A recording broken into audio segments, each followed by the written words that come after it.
কি খবর তোমাদের? কেমন আছো তোমরা সবাই? তোমাদের সবাইকে স্বাগতম আমাদের ফিজিক্সের ক্লাসে। আমার চ্যানেলটাতে এ পর্যন্ত আমি শুধু এসএসসির জেনারেল ম্যাথ, হায়ার ম্যাথের ম্যাক্সিমাম চ্যাপ্টার কভার করার চেষ্টা করছি এবং ইন্টারমিডিয়েটেরও ম্যাথের কিছু চ্যাপ্টার দিছি। এ পর্যন্ত যা আছে শুধু ম্যাথের ক্লাসে দিছি। সো এখন নতুন করে চিন্তা করছি তোমাদের ফিজিক্স ক্লাসগুলা প্রত্যেকটা চ্যাপ্টারের একদম কনসেপচুয়াল ক্লাস এবং ম্যাথমেটিক্যাল প্রবলেম রিলেটেড ক্লাস দেওয়ার চেষ্টা করব। এবং সর্বপ্রথম আমি যে চ্যাপ্টারটা চয়েস করছি সেটা হচ্ছে শব্দ এবং তরঙ্গ। চ্যাপ্টার অনেক গুরুত্বপূর্ণ, কারণ শব্দ এবং তরঙ্গ নিয়ে অষ্টম শ্রেণী পর্যন্ত কোনো আলোচনা ছিল না। এই ফার্স্ট এসএসসি তে আলোচনা করতেছে। সো এসএসসি থেকে তুমি যখন এইচএসসি তে যাবা, এই তরঙ্গ নিয়ে তুমি আরো ডিটেলস আলোচনা পাবা। এই তরঙ্গ নিয়ে অনেক ধরনের ম্যাথ পাবা এই শব্দ এবং তরঙ্গ নিয়ে।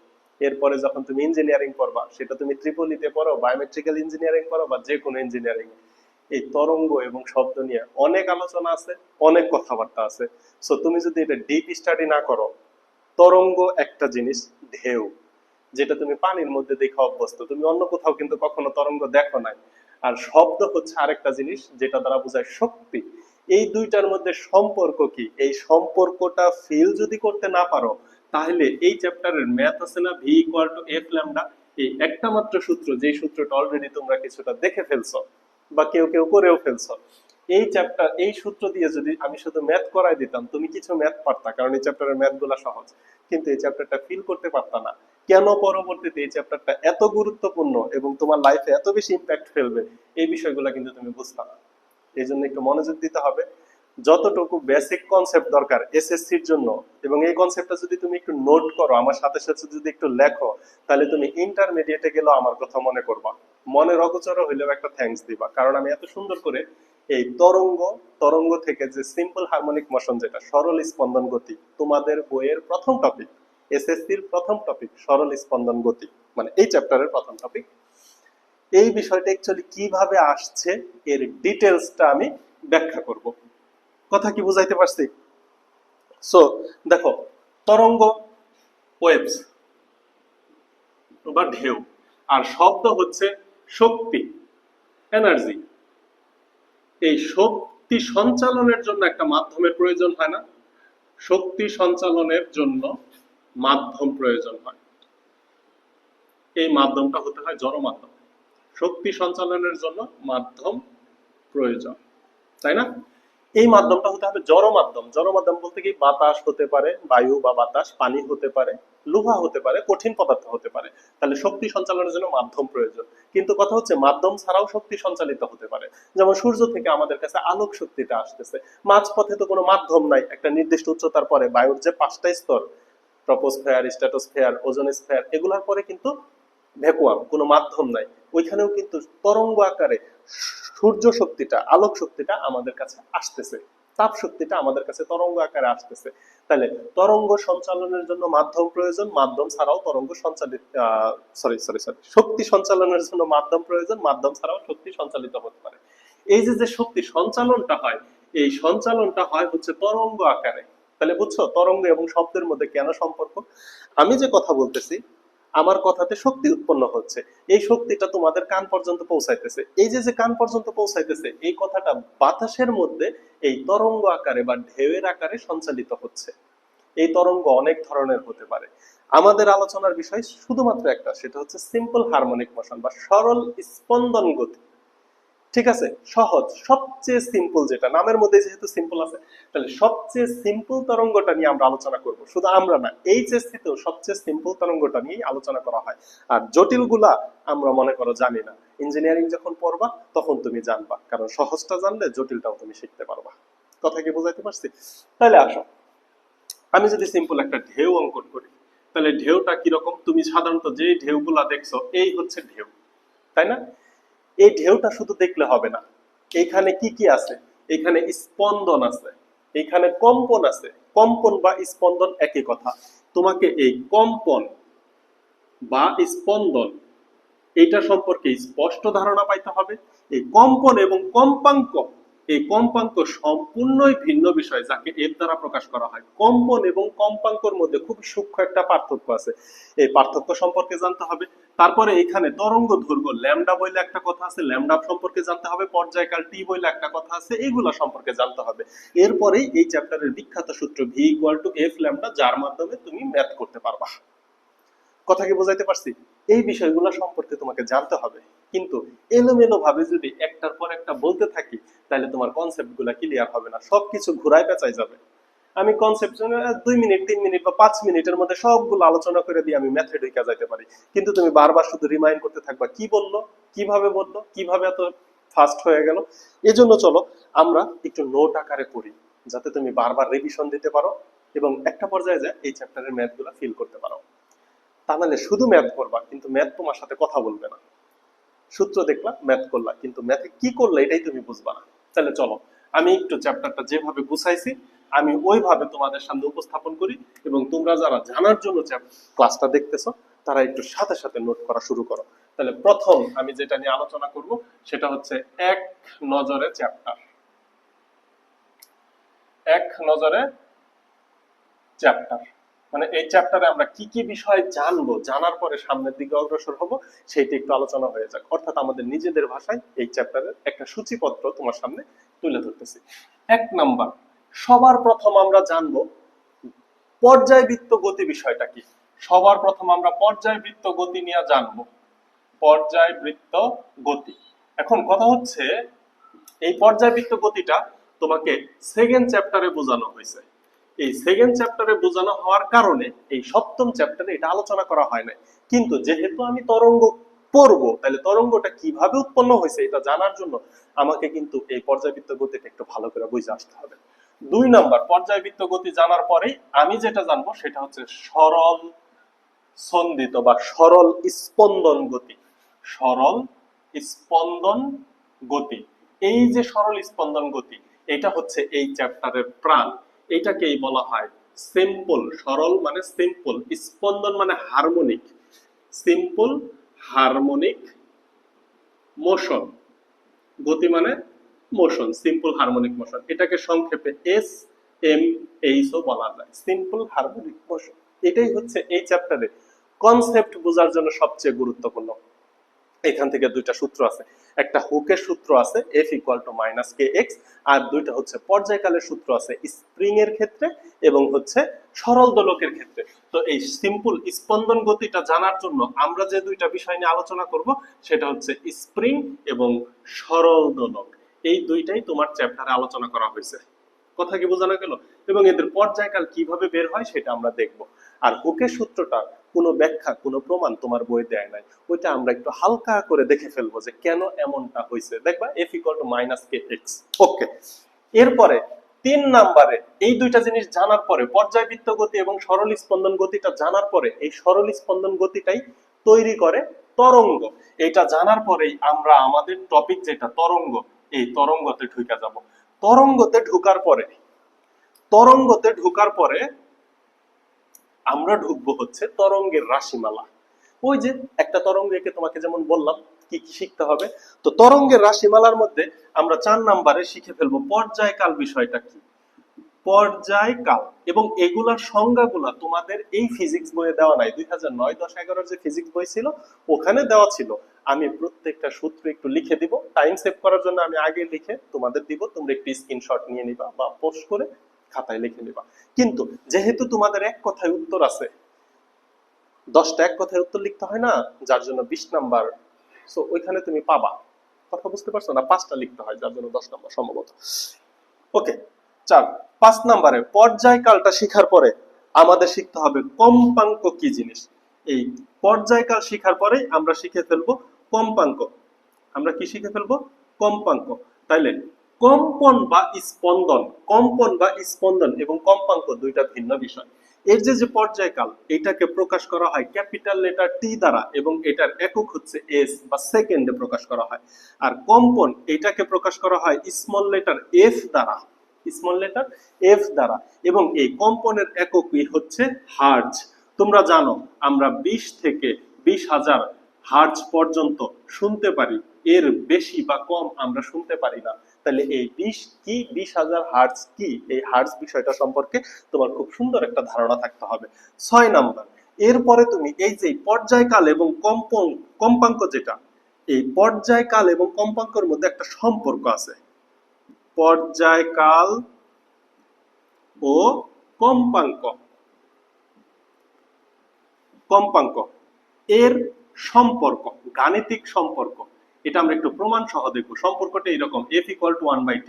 এই সম্পর্কটা কিভাবে আসছে সেটা আমরা পর্যায়কাল এবং কম্পাঙ্ক যখন বুঝে ফেলবো তখন বুঝে ফেলবো।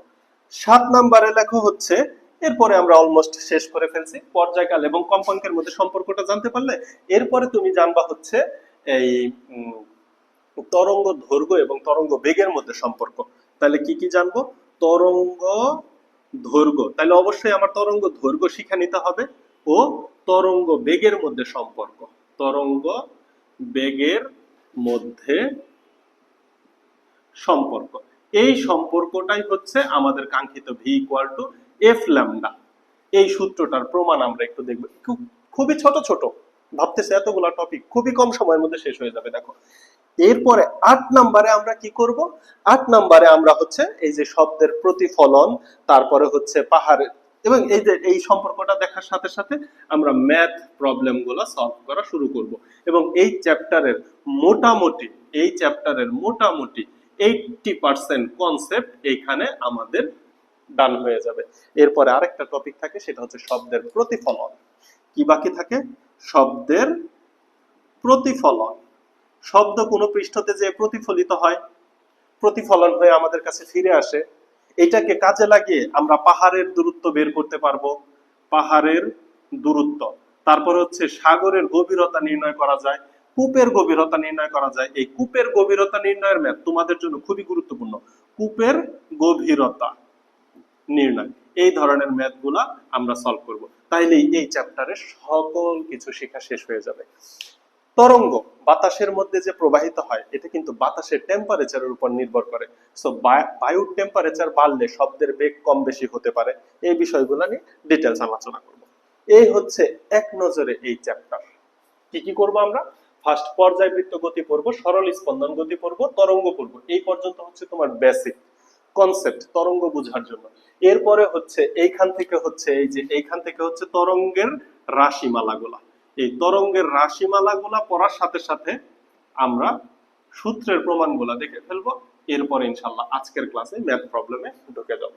তাহলে চলো আমি প্রথম যে টপিক, এই পর্যায়বৃত্ত গতি নিয়ে আলোচনা শুরু করি। এটার সংজ্ঞা তোমাদের দিতে হবে, কারণ এই পর্যায়বৃত্ত গতিটা এত বেশি ইম্পর্টেন্ট, এটা ক নাম্বারে অনেক বেশি বার আসে। সো আমি একটু টাইম সেভ করতে চাই, তা নিলে এতগুলা টপিক যদি আমি সবগুলা অ্যাটেস্টেড বোঝানো শুরু করি অনেক টাইম লাগবে। তো আমি সংজ্ঞাগুলো আগে লিখে নিব, পরে আমি তোমাদের সংজ্ঞাগুলো শুধু এক্সপ্লেন করব। তাহলে চলো একটু একদিক থেকে শুরু করা যাক, এবং শেষ পর্যন্ত ইনশাআল্লাহ একটা পরিপূর্ণ তৃপ্তি পাবো আশা করি।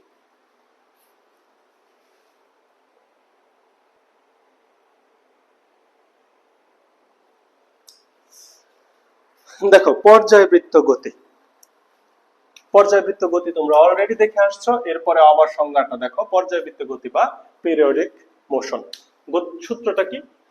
যেই সমস্ত বস্তুর গতি একটি নির্দিষ্ট সময় পর পর একটি নির্দিষ্ট দিক থেকে পুনরাবৃত্তি ঘটতে থাকে, তাদেরকেই বলা হয় পর্যায়বৃত্ত গতি। এখানে দেখো দুইটা কথার উপরে গুরুত্বপূর্ণ। একটি নির্দিষ্ট সময়, তার মানে কি একই সময় পর পর ঘুরতে হবে, একই সময় পর পর ঘুরতে হবে। এবং নির্দিষ্ট দিক থেকে, এই যে নির্দিষ্ট দিক কথাটাও গুরুত্বপূর্ণ। নির্দিষ্ট দিক থেকে, একই সময় পর পর নির্দিষ্ট দিক থেকে ঘুরতে থাকবে, পর্যায়ক্রমে ঘুরতে থাকবে, তাদের গতিকে বলা হয় পর্যায়বৃত্ত গতি। উদাহরণ হিসেবে যেমন মনে করো ঘড়ির কাঁটার গতি। এই যে এইখানে মনে করো যে ঘড়ির কাঁটা এখন হচ্ছে তোমার ঘড়িতে 1টা বাজে, ঠিক এইভাবে 12 ঘন্টা পর ঘুরে আবার আসবে, আবার এইভাবে 12 ঘন্টা পর ঘুরবে, আবার এইভাবে 12 ঘন্টা পর ঘুরবে। তোমার ঘড়ি যদি ভালো থাকে তাহলে কি এইভাবে দিনের পর দিন বছরের পর বছর ঘুরতে থাকবে, একটা নির্দিষ্ট দিক থেকে বারবার ঘুরতেছে। এই ধরনের গতিকে বলা হবে পর্যায়বৃত্ত গতি। যেমন হচ্ছে সূর্যের চারদিকে পৃথিবীর ঘূর্ণন। এই মনে করো যে সূর্য, তাহলে সূর্যে এটা হচ্ছে সূর্য, হ্যাঁ এই হচ্ছে সূর্য। সূর্যের চারদিকে পৃথিবী একটা উপবৃত্তাকার কক্ষপথে এরকম ঘুরতে থাকে একটা নির্দিষ্ট দিক থেকে 365 দিনে একবার পূর্ণ ঘূর্ণন কমপ্লিট করে, কিন্তু এইভাবে তো ঘুরতেই আছে, যুগ যুগ ধরে ঘুরতেছে, তাহলে এটাও একটা পর্যায়বৃত্ত গতি। এখন কথা হচ্ছে সরল দোলকের গতি, কম্পনশীল ষোড়শালকার গতি, এগুলা সবই পর্যায়বৃত্ত গতি। এখন সংজ্ঞার মধ্যে বা নামের মধ্যে বৃত্ত কথাটা আছে বইলা তোমরা সবসময় ভাইবো না যে পর্যায়বৃত্ত গতিটা শুধু বৃত্তাকার পথেই ঘুরতে হবে। এই শেপটা বৃত্তাকার, উপবৃত্তাকার, চতুর্ভুজাকারও হতে পারে। মনে করো এই হচ্ছে একটা বর্গ, এই বর্গের এ একটা নির্দিষ্ট বিন্দু, কোনো একটা অবজেক্ট এই এ বিন্দুকে কেন্দ্র করে না, এই এ বিন্দুকে নির্দিষ্ট সময় পর পর এইভাবে ঘুরতেছে। মনে করো তুমি একটা বর্গাকার মাঠের চারদিকে একদম ঘড়ি ধরা 5 মিনিট পর পর একই দিক থেকে এরকম ঘুরতেছো, তাহলে তোমার গতিটাও হয়ে যাবে পর্যায়বৃত্ত গতি। তাহলে এটা চতুর্ভুজ আকৃতির হইতে পারে, এটা ত্রিভুজ আকৃতিরও হইতে পারে। মনে করো ত্রিভুজের এখানে এ একটা নির্দিষ্ট বিন্দু, একে কেন্দ্র করে এই যে এরকম একটা নির্দিষ্ট দিক থেকে ঘুরতেছে, তাহলে এটাও হতে পারে একটা পর্যায়বৃত্ত গতি। তাহলে গুরুত্বপূর্ণ বিষয় হচ্ছে পর্যায়বৃত্ত গতি হওয়ার জন্য বৃত্তাকার হতে হবে না, পর্যায়বৃত্ত গতি হওয়ার জন্য বৃত্তাকার, উপবৃত্তাকার, ত্রিভুজাকার, বর্গাকার যে কোনো শেপ হতে পারে, যে কোনো শেপ হতে পারে। তাহলে দেখো যে কোনো শেপ আমি বলতেছি, তাহলে কি সরল রেখা হতে পারে? যে কোনো শেপের মধ্যে কি সরল রেখা পড়ে কিনা?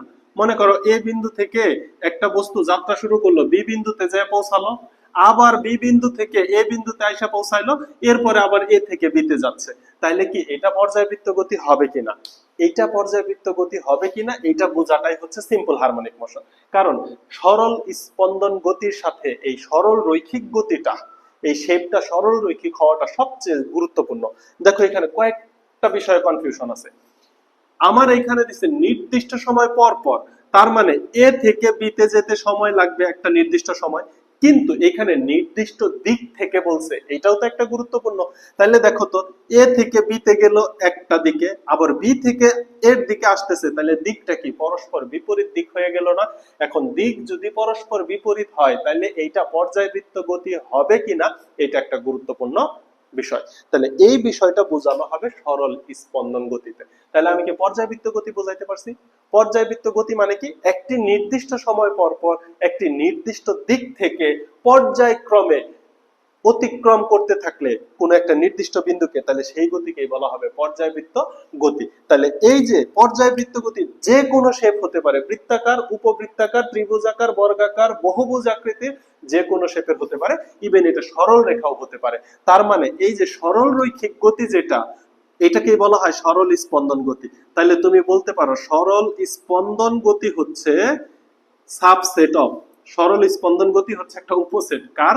পর্যায়বৃত্ত গতির, পর্যায়বৃত্ত গতির একটি উপসেট। তাহলে সরল স্পন্দন গতি পর্যায়বৃত্ত গতির একটি উপসেট। কথাটা লিখে নাও, আমি বোঝাচ্ছি সরল স্পন্দন গতিটা কিভাবে পর্যায়বৃত্ত গতি হয়। এখানে একটা নির্দিষ্ট সময় পর পর অতিক্রম করে, ঠিক আছে, কিন্তু নির্দিষ্ট দিক থেকে অতিক্রম করে কিনা এটা আমাদের বুঝতে হবে, এবং পরে আমাদের সরল স্পন্দন গতির বৈশিষ্ট্য এবং সংজ্ঞা এগুলো আমাদের লিখতে হবে। এবার পর্যায়বৃত্ত গতির বৈশিষ্ট্য যদি তুমি লিখতে চাও, তুমি চাইলে 3টা বৈশিষ্ট্য লিখতে পারো। সেটা কি?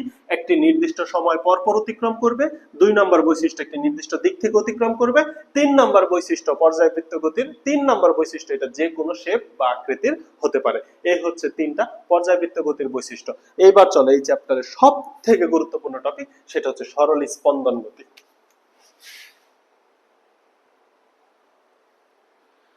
তাহলে দেখো চ্যাপ্টারের সব থেকে গুরুত্বপূর্ণ, এখানে থেকে আমরা 3টা সূত্র শিখবো, 3টা।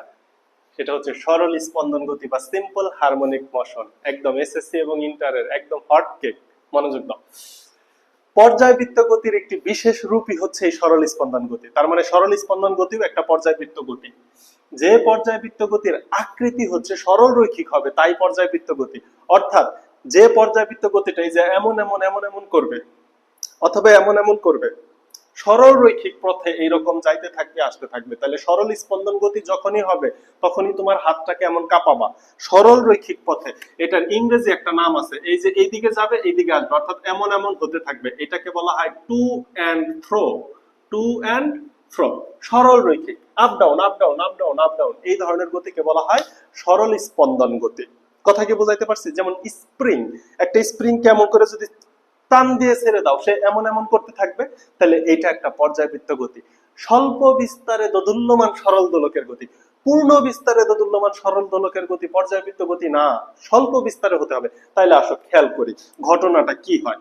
ঘটনাটা দেখো, মনে করো এ অবস্থান থেকে, এই হচ্ছে এ অবস্থান থেকে বি এর দিকে যাচ্ছ।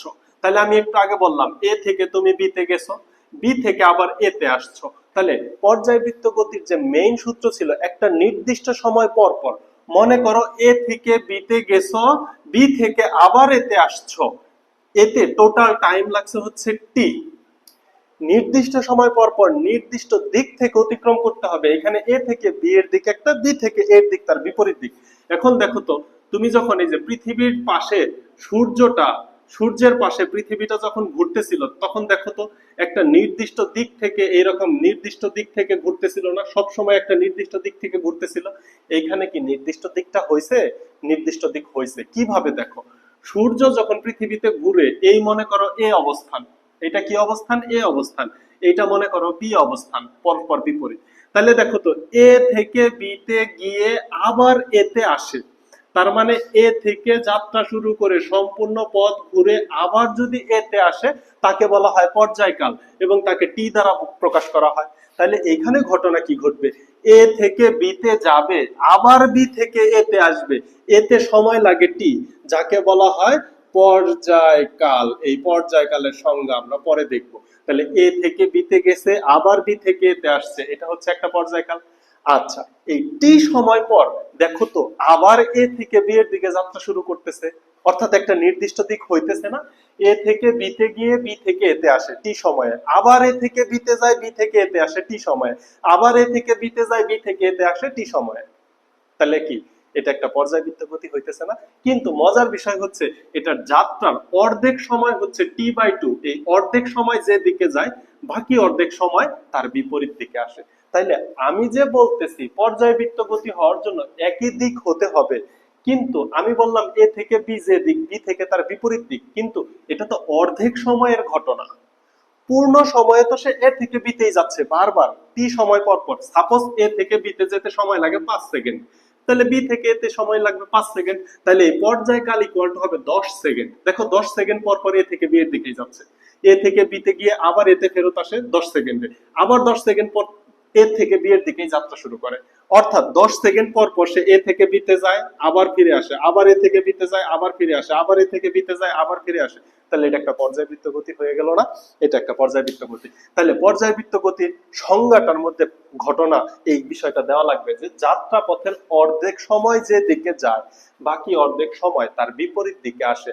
কারণ যেহেতু গতিপথের আকৃতিটা হইতে হবে সরল রৈখিক, তাহলে একই পথে তুমি যদি যাও, যাইতে যদি তোমার মনে করো টি বাই টু সময় লাগে, তাহলে ফিরে আসার জন্য টি বাই টু সময় লাগবে। কিন্তু ঘটনা হচ্ছে তোমার যাত্রাপথটা পরস্পর বিপরীত হবে না? অবশ্যই যাত্রাপথটা পরস্পর বিপরীত হবে। এখানেও খেয়াল করো, একটা বৃত্তাকার পথে তুমি মনে করো একটা নির্দিষ্ট দিকে যাচ্ছ, কিন্তু বৃত্তটা যত আস্তে আস্তে চ্যাপ্টা হতে থাকবে, তাইলে দেখো তো এই যে এখন যে দিকে যাচ্ছ, এখনো তো ওই দিকেই যাচ্ছ, যাওয়ার পরে এতে পৌঁছাইছো, কিন্তু একটু ভালো করে দেখো তো অর্ধেক সময় যে দিকে গেছো, বাকি অর্ধেক সময় দেখো তো তার বিপরীত দিক হইতেছে কিনা। তার মানে আমাদের আকৃতিটা, আমি জানি পর্যায়বৃত্ত গতি যে কোনো আকৃতির জন্যই গ্রহণযোগ্য, বর্গ ত্রিভুজ, কিন্তু আকৃতিটা বৃত্ত থেকে যত বেশি সরল রেখার দিকে যেতে থাকবে, তত বেশি অর্ধেক পথ যে দিকে যাবে, বাকি অর্ধেক পথ তার বিপরীত দিকে আসবে। অর্থাৎ অর্ধেক সময় যদি পূর্ব থেকে পশ্চিমে যায়, বাকি অর্ধেক সময় পশ্চিম থেকে পূর্বতে আসবে। কিন্তু পূর্ণ সময়টা তো টি, পূর্ণ সময় পর পর সে এ থেকে বি এর দিকেই যাচ্ছে, এ থেকে বি এর দিকে পূর্ণ সময় পর পর যাচ্ছে, টু এন্ড ফ্রো হইতেছে। তার মানে কি, এ থেকে বিতে গেল, ফিরে আসলো, আবার এ থেকে বিতে যাচ্ছে, ফিরে আসতেছে, আবার এ থেকে বিতে যাচ্ছে, ফিরে আসতেছে, এবং এই ঘটনাটা ঘটতেছে একটা নির্দিষ্ট সময় পর পর। সুতরাং বলাই যাচ্ছে যে সরল স্পন্দন গতি একটা পর্যায়বৃত্ত গতি, এবং সব থেকে সরল পর্যায়বৃত্ত গতি, যেখানে একটা সরল রৈখিক পথে শুধু এইরকম কম্পন দিতেছে, কম্পন দিতেছে, এই যে এরকম হাতটা যে কাঁপতেছে, এটাকে বলা হয় কম্পন বা স্পন্দন। হাত যে কাঁপে, এটাকে বলা হয় কম্পন বা স্পন্দন। এই হচ্ছে সরল রৈখিক সরল স্পন্দন গতি। তাহলে সরল স্পন্দন গতির সংজ্ঞাটা যদি লেখি, এই সংজ্ঞাটা আমি একটু লেখাই দিই, লেখো তোমরা আমার সাথে সাথে। সংজ্ঞাটা হচ্ছে, আমি একটু লিখে নিই।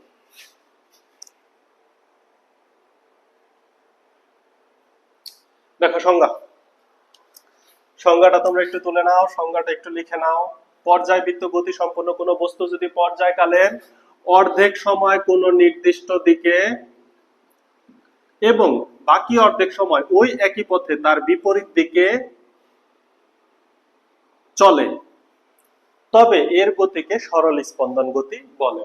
অর্থাৎ সম্পূর্ণ পর্যায়কাল যদি টি হয়, তাহলে t/2 সময় যাবে এর থেকে বি এর দিকে এবং বাকি t/2 সময় আসবে বি থেকে এর দিকে, এবং এই টি সময় পর পর সে ঠিকই এ থেকে বি এর দিকে বারবার যেতে থাকবে। এই জন্য এই গতিকে বলা হয় সরল স্পন্দন গতি।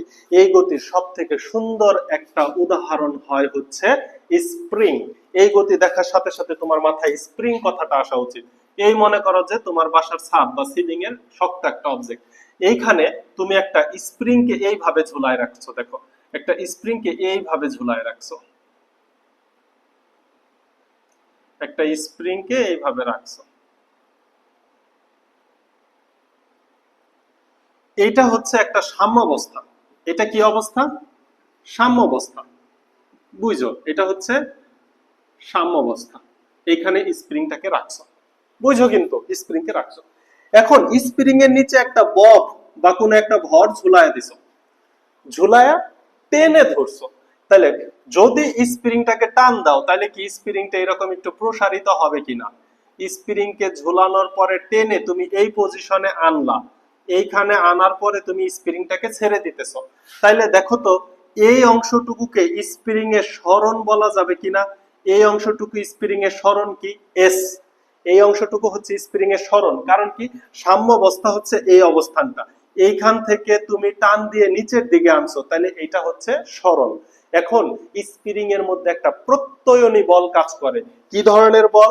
দেখো, স্প্রিং এর সরণ হচ্ছে নিচের দিকে, তুমি দিক খেয়াল করো।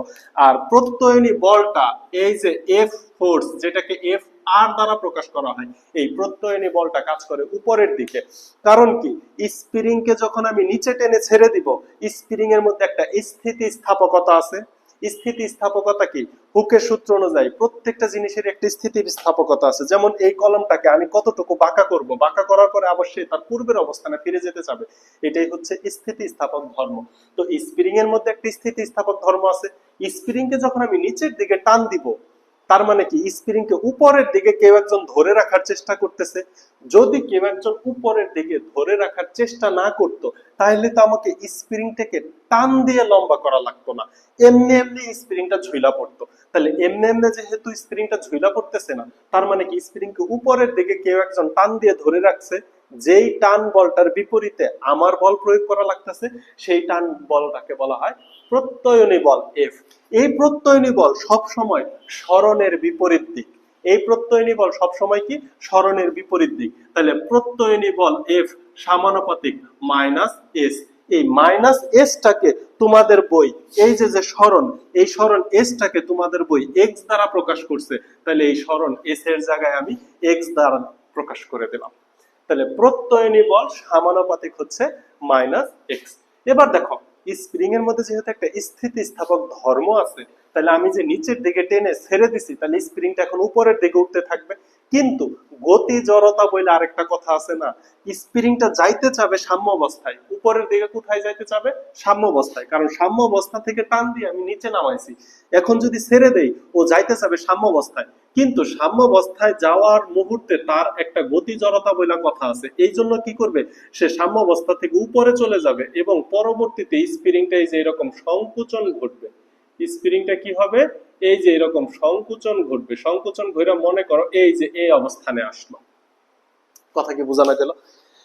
সাম্য অবস্থা থেকে সে উপরে চলে যাবে গতি জড়তার কারণে।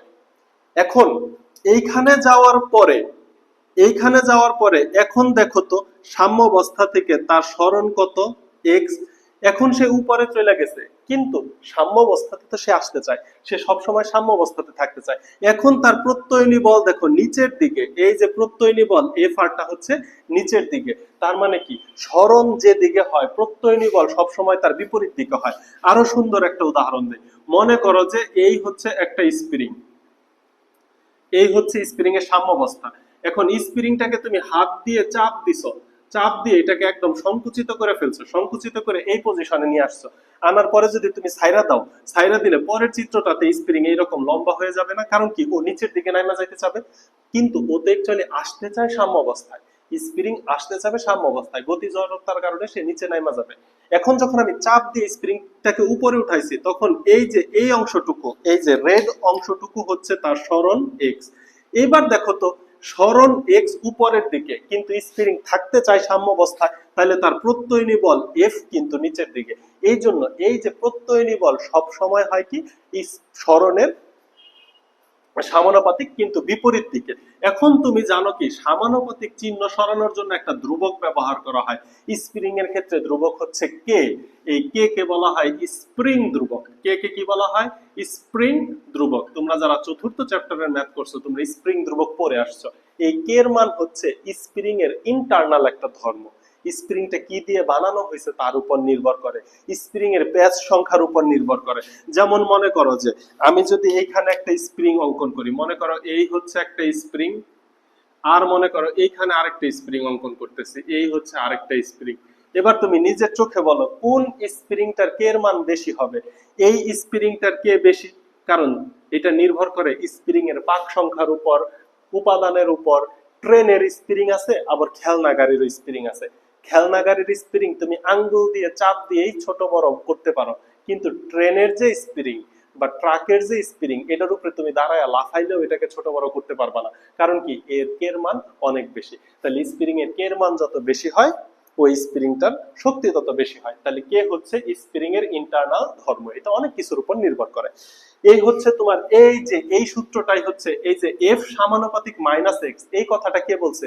এই কথাটাই বলছে হচ্ছে হুক। বিজ্ঞানী হুকের সূত্র, যে বল হচ্ছে বিকৃতির সমানুপাতিক।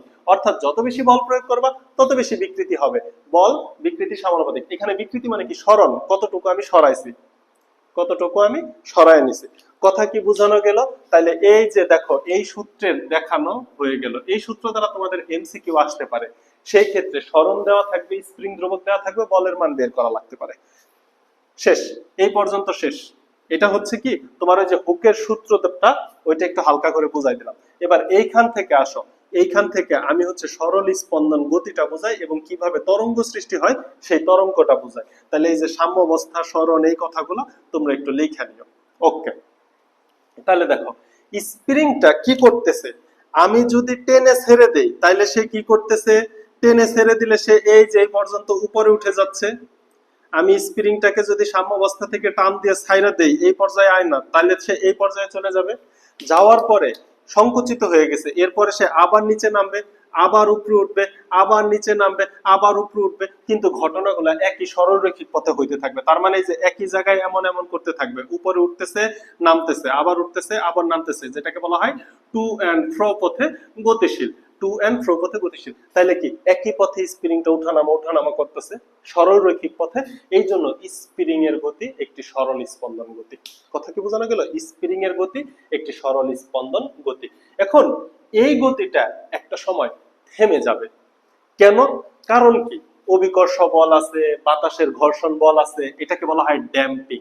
এটাকে কি বলা হয়?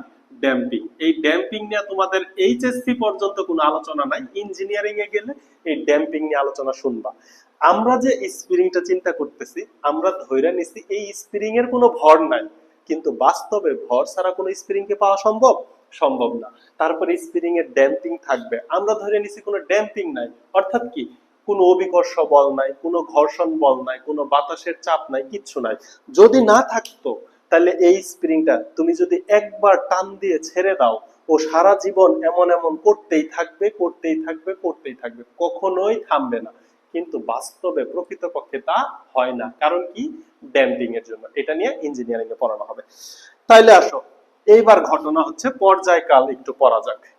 এই যে একটা স্প্রিং কে টান দিয়ে আমি নিচ পর্যন্ত আনলাম, আনার পরে আবার স্প্রিংটা উপরে গেল, তাইলে ঘটনা কি ঘটবে? দেখো, ঘটনা ঘটবে হচ্ছে স্প্রিংটাকে আমি নিয়ে আসছি এই অবস্থান, এই অবস্থানটার নাম দিলাম এ অবস্থান। স্প্রিংটা পৌঁছায় যাচ্ছে বি অবস্থানে। তাহলে এ অবস্থান থেকে বি অবস্থানে যে দিকে গেল, বি অবস্থান থেকে ঠিক একই পথে এর দিকে আসলো।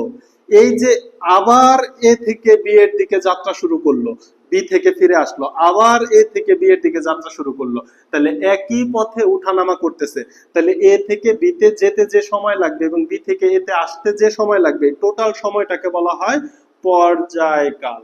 এই পর্যায়কাল টি এর মান বের করা যায়। এই পর্যায়কাল টি equal to 2 pi root over M divided by কে।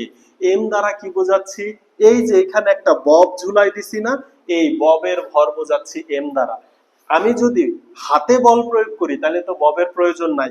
আমি যেহেতু বব দিয়ে বল প্রয়োগ করছি, তাহলে এই সূত্র, এই চিত্রতে বব থাকবে না, এই চিত্রতে বব থাকবে। কারণ কি, এখন আমি বব ঝুলাই দিছি, দেওয়ার পরে এইটা নিচের দিকে নামছে, নেমে আবার উপরে উঠছে। তাহলে পর্যায়কাল টি এর সূত্র কি, T equal to 2 pi root over M by K. বুঝতে পারছি? তাহলে এটা এম এর উপর নির্ভর করবে। এম হচ্ছে কেজি এককে ভর, আর কে হচ্ছে স্প্রিং ধ্রুবক। এটা তো দেখছো, কারণ এক এক স্প্রিং এর কে এক এক রকম। এখন ট্রেনের স্প্রিং এর মধ্যে যদি 1 কেজি পাথর বাইন্দা দাও, তাহলে তো এটা টু অ্যান্ড ফ্রো গতিতে চলাফেরা করবে না।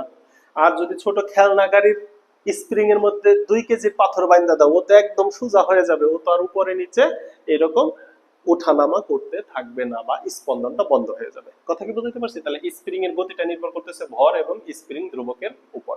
এই হচ্ছে পর্যায়কালের সূত্র স্প্রিং ধ্রুবকের ক্ষেত্রে। তাহলে স্প্রিং থেকে কিভাবে তরঙ্গ উৎপন্ন হয়, ওইটা পরবর্তী 3 নম্বর টপিকে আমরা তরঙ্গ বলছি না, ওইখানে দেখবো।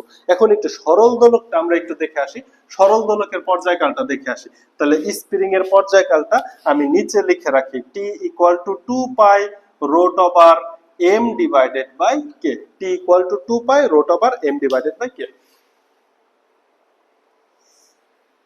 তাহলে দেখো, এইভাবে স্প্রিং এর গতি একটি সরল ছন্দিত স্পন্দন।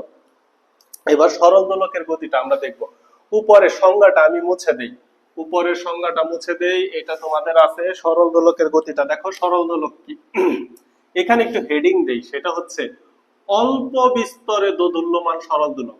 অল্প বিস্তারে, এটা তোমাদের বইয়ে নাই। এই অল্প বিস্তারে কথাটা লেখে নাই, শুধু সরল দোলক দিছে।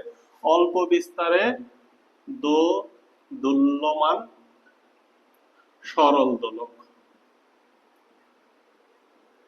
এখন আসো, সরল দোলক বিষয়টা কি। মনে করো এই হচ্ছে একটা শক্ত কোনো মাধ্যম, সিলিং, এইখান থেকে একটা রশি বেঁধে এই হচ্ছে একটা ভর ঝুলাই দিছো। তাহলে এই রশিটার একটা দৈর্ঘ্য আছে, রশির দৈর্ঘ্য হচ্ছে এল। রশি বা একটা সুতা, চিকন একটা সুতা দিয়ে তুমি এই যে এই পর্যন্ত টান দিয়ে আনছো। আনার পরে তুমি যদি ওকে ছেড়ে দাও, ও এরকম একটা বৃত্তাকার পথে ঘুরতে থাকবে না? এরকম একটা বৃত্তাকার পথে ঘুরতে থাকবে। মনে করো এখান থেকে টান দিয়ে এখানে আনছো, আবার এখানে নিয়ে ছেড়ে দিছো। তাইলে দেখো, একটা সরল দোলকের মধ্যে একটা ববকে ঝুলাইছো, সরল দোলক বা পেন্ডুলাম বলা হয়।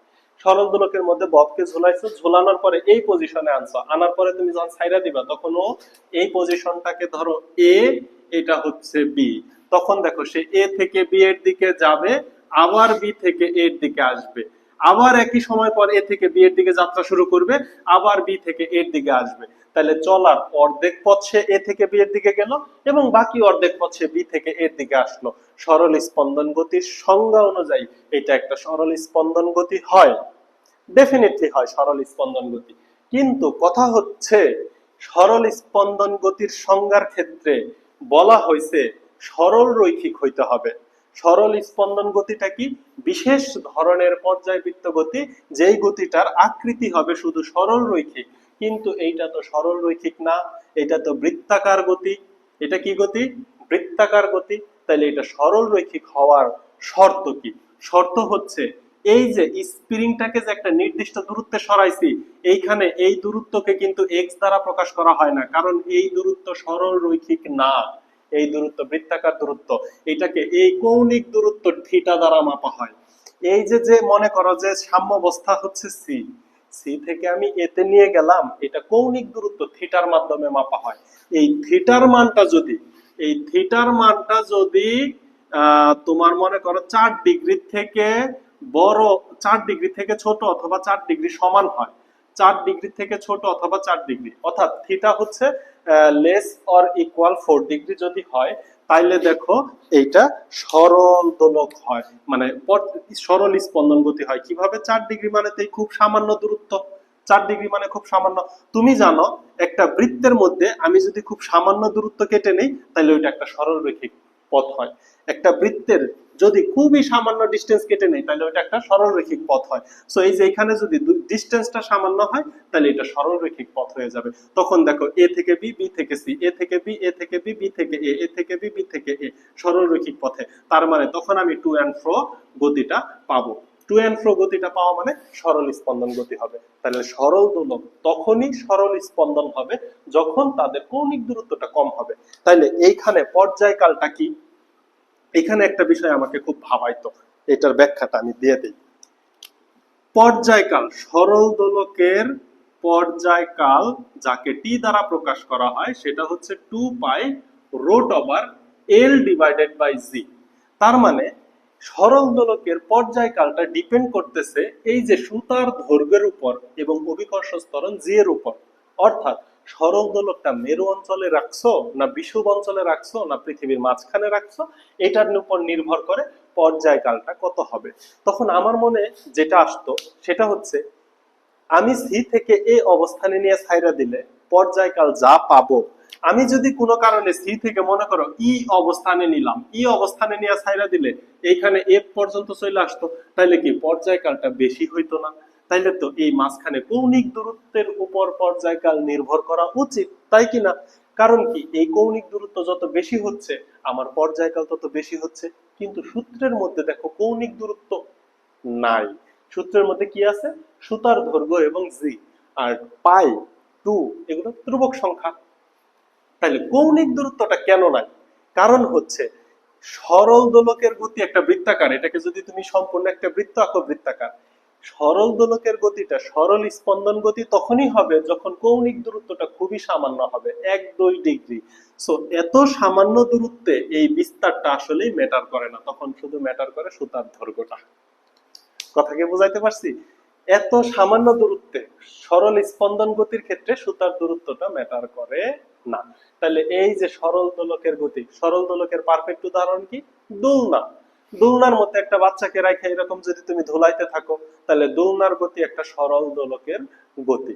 আরো আছে, তোমরা ছোটবেলায় ওই যে গাছের মধ্যে বড় রশ্মি বাইন্দা পরে ঝুলুঙ্গি খেলতা না, একদিক থেকে ঝোল দিতা আরেকজন পিছ থেকে ধাক্কা দিত, অনেক দূরে চলে যাইতা, এটাও একটা সরল দোলকের উদাহরণ। কথা কি বোঝানো গেল? তাইলে এইখানে তুমি সূত্র পাইলা দুইটা, এই দুইটা সূত্রকে আমি একটা ফ্রেমে বন্দি করি, কইরা আমি পরবর্তী টপিকে চলে যাব। তাহলে সূত্রটা কি? স্প্রিং এর ক্ষেত্রে টি ইকুয়াল টু 2π√m/k, আর সরল দোলকের ক্ষেত্রে সূত্র ইকুয়াল টু 2π√L/জি। এখানে সুতার দৈর্ঘ্য দেওয়া থাকবে, জি এর মান তোমার মুখস্থ, তাহলে তুমি পর্যায়কাল বের করতে পারবা। আবার যদি পর্যায়কাল দেওয়া থাকে তাহলে তুমি সুতার দৈর্ঘ্য বের করতে পারবা। এখানে ভর দেওয়া থাকতে হবে, কে এর মানও দেওয়া থাকতে হবে, তাইলেই তুমি পর্যায়কাল বের করতে পারবা, নাইলে তুমি পর্যায়কাল বের করতে পারবা না। তাহলে এই হচ্ছে দুইটা সূত্র। আর হুকের সূত্র অনুযায়ী F ইকুয়াল টু -kx, অর্থাৎ প্রত্যয়নী বল সব সময় সরণের বিপরীত এবং সমানুপাতিক। প্রত্যয়নী বল সব সময় সরণের বিপরীত এবং সমানুপাতিক। আশা করি পর্যায় সরল স্পন্দন গতি তোমাকে বুঝাইতে পারছি। সরল স্পন্দন গতি। এইবার এই সরল স্পন্দন গতি থেকে আমরা চলে যাব তরঙ্গ বা ঢেউ, এবং তরঙ্গের রাশিমালা থেকে এই চ্যাপ্টারের ম্যাথ শুরু হবে।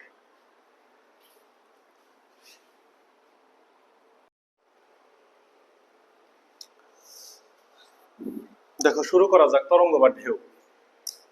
ফার্স্টে সংজ্ঞাটা দেখি। যেই পর্যায়বৃত্ত আন্দোলন, তাহলে তরঙ্গ হইতে গেলে সেটা কি হইতে হবে? পর্যায়বৃত্ত আন্দোলন হইতে হবে। কোন জড় মাধ্যমের এক স্থান হতে অন্য স্থানে শক্তি সঞ্চালিত করে, তাহলে তরঙ্গের প্রধান কাজ কি? তরঙ্গের প্রধান কাজ হচ্ছে শক্তি সঞ্চালিত করা। কিন্তু মাধ্যমের কণাগুলোকে স্থায়ীভাবে স্থানান্তরিত করে না, এই লাইনটা গুরুত্বপূর্ণ। কিন্তু মাধ্যমের কণাগুলোকে স্থায়ীভাবে স্থানান্তরিত করে না, তাকে তরঙ্গ বলে। ফার্স্ট আমরা একটা তরঙ্গের প্র্যাকটিক্যাল উদাহরণ দেখে নেই। তোমরা বাসায় যে বড় একটা দড়ি বা রশি তো চিনো, তাই না? কিছুদিন আগে কোরবানি ঈদ গেল, বড় দড়ি বা রশি চিনো? এই একটা রশি হাতে নিবা, হাতে নিয়ে তুমি এমন এমন করতে থাকবা, দেখবা যে একটা তরঙ্গ সৃষ্টি হয়েছে। সহজ উদাহরণ তোমরা ভিডিওতে দেখে থাকবা, যারা বডি বিল্ডিং করে, যারা হাতের এই যে পেশি বা মাসল বানাইতে চায়, তারা দেখবা বড় লম্বা দুইটা রশ্মি এবং বেশ ভারী রশ্মিগুলা দুই হাতে নিয়ে এমন করতে থাকে। এরকম করতে থাকলে একটা ঢেউ উৎপন্ন হতে থাকে। তাহলে এটাকে একটু চিত্রের মাধ্যমে যদি চিন্তা করা যায়, এই মনে করো একটা সাম্যাবস্থা। আচ্ছা সরি সরি, এটাকে আমরা একটু চিত্রের মাধ্যমে চিন্তা করব। কালো কালো হয়ে যাচ্ছে কেন? আরে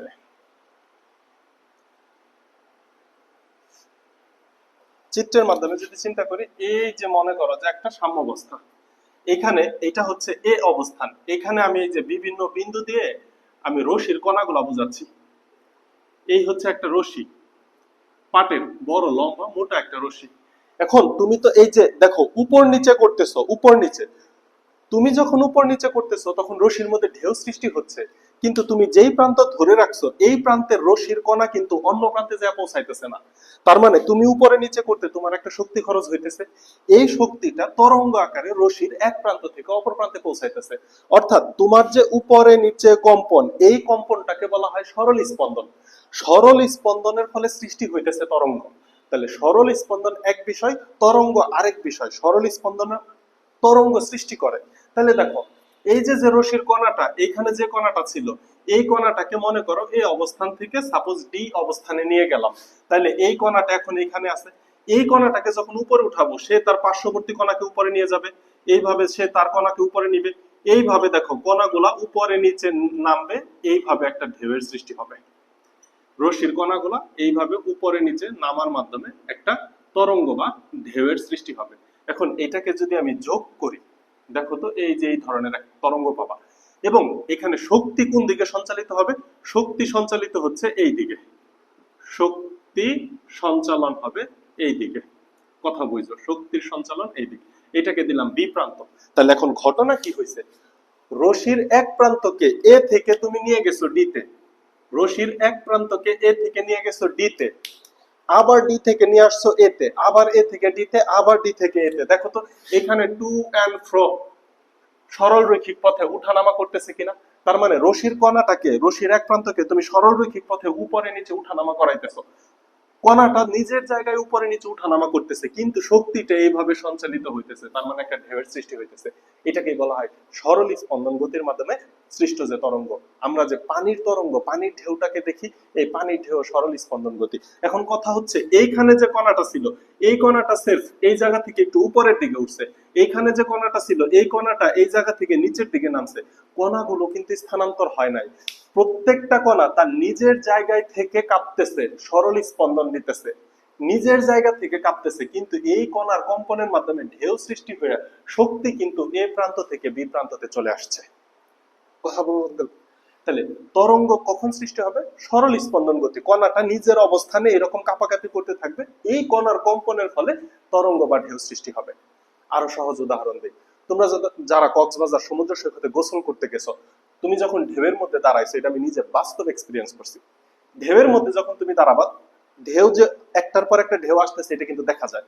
যখন ঢেউটা আসে, ওই ঢেউটা জাস্ট আমাকে এমনি উপরে উঠাই ফেলবে, তোমাকে উপরে উঠাই ফেলবে, দেখবা যে তোমার পায়ের নিচে বালি নাই, তোমাকে উপরে উঠাই ফেলছে। পরে আবার ঢেউটা যখন চলে যাবে, তুমি যে জায়গা বরাবর উপরে উঠছিল ওই জায়গাতেই নিচে নেমে যাবা, কিন্তু ঢেউ দেখবা সামনের দিকে যেয়ে তীরে যায় আশ্রয় করছে। যদি কণাটা এক জায়গা থেকে আরেক জায়গায় স্থানান্তরিত হইতো, তাহলে এই ঢেউ কিন্তু তোমাকে, এইখানে যে ঢেউটা আছে এই ঢেউ কিন্তু তোমাকে একদম তীরে ছিটকায়া দিত, তীরে নিয়ে ফেলতো তোমাকে। কিন্তু ঢেউ কিন্তু তোমাকে তীরে নিয়ে ফেলে নাই, তুমি যে জায়গায় দাঁড়াইছিলা ওই জায়গায় জাস্ট তোমাকে উপরে নিচে উঠাইছে। তার মানে কি? কণাগুলা স্থানান্তরিত হয় নাই, নিজের জায়গায় জাস্ট স্পন্দিত হয়েছে। আরো একটা উদাহরণ দেই, এই উদাহরণ সবাই দেখছো, নদীতে নৌকা চলতে তো দেখছো, বড় নৌকা যখন নদীর মাঝখান দিয়ে যায় তখন নদীতে ঢেউ সৃষ্টি হয়, ওই ঢেউ কিন্তু একটা সময় তীরে আইসা আশ্রয় পড়ে।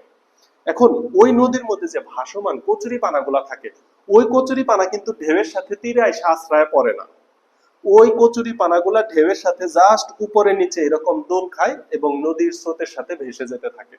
যদি কণা তীরে আইসা আশ্রয় করতো, তাহলে ওই যে যে কচুরি পানা আছে, নৌকা যাওয়ার সাথে সাথে প্রত্যেকটা কচুরি পানা তীরে আইসা আশ্রয় করতো, ইভেন কিছু মাছও তীরে আইসা আশ্রয় করতো। এটা কখনোই হয় না। তার মানে কণাগুলো নিজের জায়গায় উপরে নিচে স্পন্দন দিতে থাকে বা কম্পন দিতে থাকে। স্পন্দন এবং কম্পন একই কথা। কণাগুলো নিজের জায়গায় স্পন্দন বা কম্পন দিতে থাকে, এই কণার কম্পনের ফলে সৃষ্টি হয় হচ্ছে তরঙ্গ। এখন একটা বিষয় দেখো, কণা যেই দিকে স্পন্দন দিচ্ছে, এইখানে উপরে নিচে কণা স্পন্দন দিচ্ছে, তরঙ্গ এই দিকে প্রবাহিত হইতেছে। তাহলে যেই দিকে শক্তি সঞ্চালিত হইতেছে এবং যেই দিকে স্পন্দন দিতেছে তাদের মধ্যবর্তী কোণ কত ডিগ্রি? 90 ডিগ্রি। স্পন্দন দিতেছে এইখানে উপরে নিচে, শক্তি সঞ্চালিত হইতেছে বা তরঙ্গ প্রবাহিত হইতেছে ডান দিকে। স্পন্দন দিতেছে উপরে নিচে, তরঙ্গ বা শক্তি সঞ্চালিত হইতেছে ডান দিকে। তাহলে দেখো তো, যেই দিকে ঢেউটা যাচ্ছে আর যেই দিকে কণাটা স্পন্দিত হচ্ছে তাদের মধ্যবর্তী কোণ 90 ডিগ্রি। এই ধরনের তরঙ্গকে বলা হয় অনুপ্রস্থ তরঙ্গ। অনুপ্রস্থ তরঙ্গ অর্থাৎ কণা যেই দিকে স্পন্দিত হয়, ঢেউ তার সাথে 90 ডিগ্রি কোণ করে যায়, এই ধরনের তরঙ্গকে বলা হয় অনুপ্রস্থ তরঙ্গ। আমরা যে পানির তরঙ্গ দেখি, এটা অনুপ্রস্থ তরঙ্গ, এবং শব্দের যে তরঙ্গ, এটা অনুপ্রস্থ তরঙ্গ। তাহলে শব্দের তরঙ্গটা কিভাবে হয়? শব্দের তরঙ্গের জন্য এই যে এখানে একটা চিন্তা করা হলো।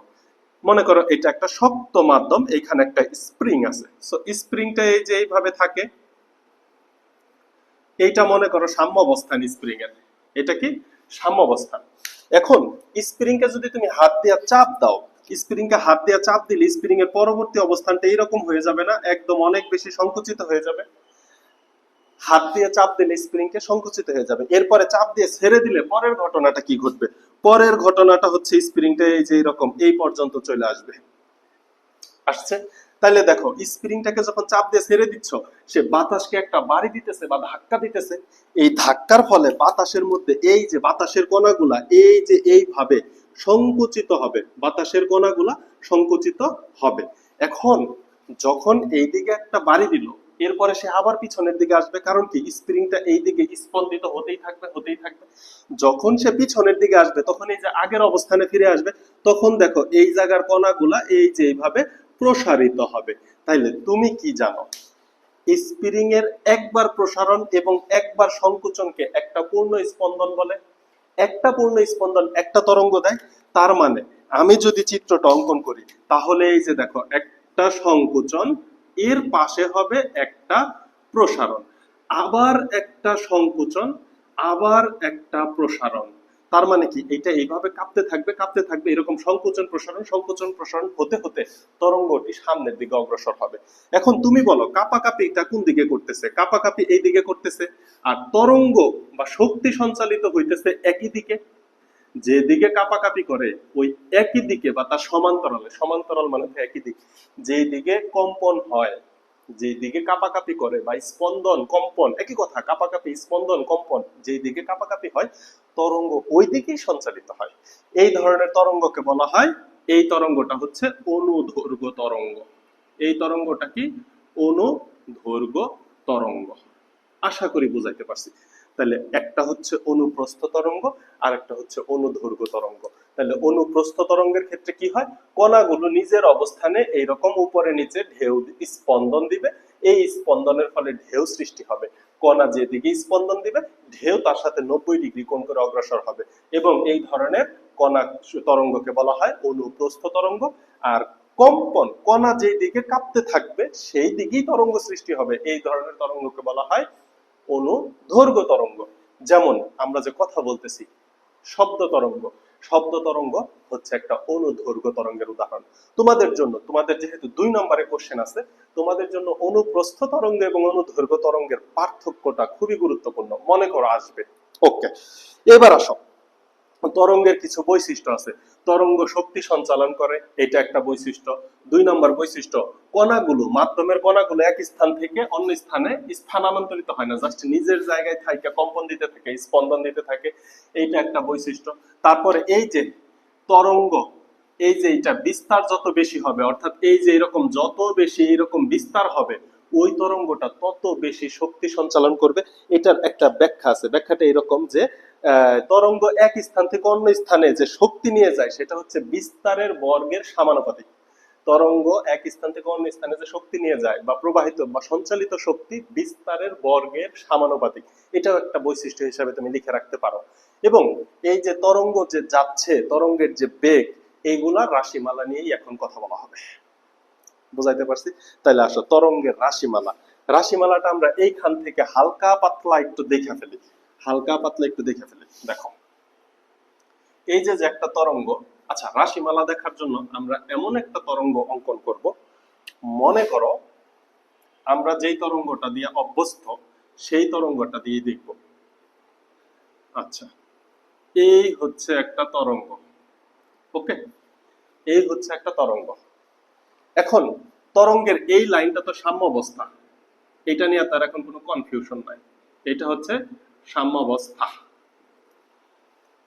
এই সাম্যাবস্থা থেকে একটা কণা, যে কণাটা কাঁপতেছে, কম্পনশীল কোনো কণা সাম্যাবস্থা থেকে যাবে, সর্বোচ্চ যে উচ্চতায় যাবে সেটাকে বলা হবে বিস্তার। তাহলে এই যে এইখান থেকে এই পর্যন্ত সর্বোচ্চ উচ্চতা, এটাকে বলা হবে বিস্তার। বিস্তারকে এ দ্বারা প্রকাশ করা হয়। এখন এইখানকার কণাটাও কিন্তু কাঁপছে, কাইপে এখানে আসছে, আবার এইখানকার কণাটাও এইখানে আসছে, কিন্তু সর্বোচ্চ দূরত্ব অতিক্রম করছে এই যে এটা, এটাকে বলা হয় তরঙ্গ শীর্ষ। এটাকে কি বলা হয়? তরঙ্গ শীর্ষ। তরঙ্গের সংজ্ঞা পড়ার পরে তরঙ্গের এই তরঙ্গ সম্পর্কে বাকি কিছু জানতে হবে, চিনতে হবে। এটা তরঙ্গ শীর্ষ। আর এই যে এটাকে বলা হয় তরঙ্গ পাদ। তাহলে তরঙ্গ শীর্ষ, তরঙ্গ পাদ, যেখানে সর্বোচ্চ কম্পন দেয়, মানে বিস্তারটা সর্বোচ্চ, সেটাকেই বলা হবে বিস্তার। কম্পন তো প্রত্যেকটা কণায় দিতেছে, যেমন এই জায়গার কণা ও কোনো কম্পনই দিতেছে না, কিন্তু এই কণাটা আবার সর্বোচ্চ কম্পন দিছে, কিন্তু এই যে পাশের কণাটা কিন্তু সর্বোচ্চ কম্পন দেয় না। তাহলে এটাকে বলা যাচ্ছে এ বা বিস্তার। কথা কি বোঝানো গেল? এইবার আসো, কম্পন বা পূর্ণ স্পন্দন কি? পূর্ণ স্পন্দন আমরা জানবো এবং পর্যায়কাল সম্পর্কে আমরা জানবো। এই পূর্ণ স্পন্দন, পর্যায়কাল এবং তরঙ্গ দৈর্ঘ্য, এই তিনটা একটা আরেকটার সাথে খুবই বেশি রিলেটেড। এদের সম্পর্কটা বুঝলেই তুমি সূত্রের প্রমাণ পেয়ে যাবা। সো আমি হচ্ছে উপর একটু পূর্ণ স্পন্দন এবং পর্যায়কালের সংজ্ঞাটা লিখবো, কারণ তোমাদের যেহেতু তোমাদের কারিকুলাম চেঞ্জ হয়েছে, সো সংজ্ঞা আসার সম্ভাবনা অনেক বেশি, নাহলে মুখেই বলে দিলেই হইতো।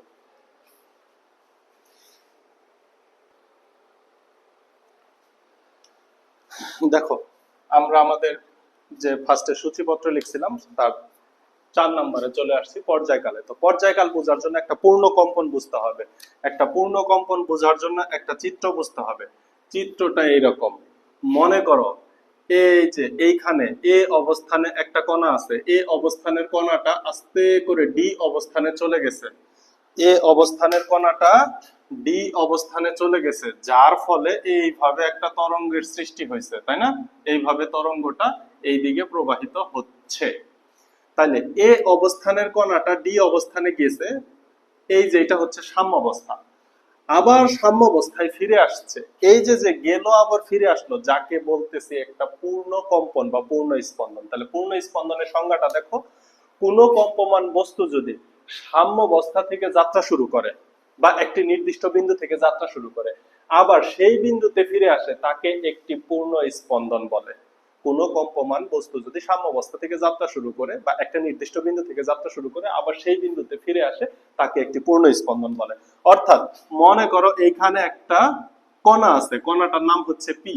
এই পি কণাটা উপরে যাবে আবার ফিরে আসবে, অথবা এইখানে একটা কণা আছে সাপোজ কিউ, কিউ কণাটা উপরে যাবে আবার এই পথেই ফিরে আসবে। এই যে উপরে গেল আবার ফিরে আসলো, এটাকেই বলা হচ্ছে পূর্ণ স্পন্দন। এবং একটা পূর্ণ স্পন্দন দিতে যে সময়টা লাগবে সেই সময়টাকে বলা হয় পর্যায়কাল। এই পর্যায়কালকে প্রকাশ করা হয় টি দ্বারা এবং এর একক হচ্ছে সেকেন্ড।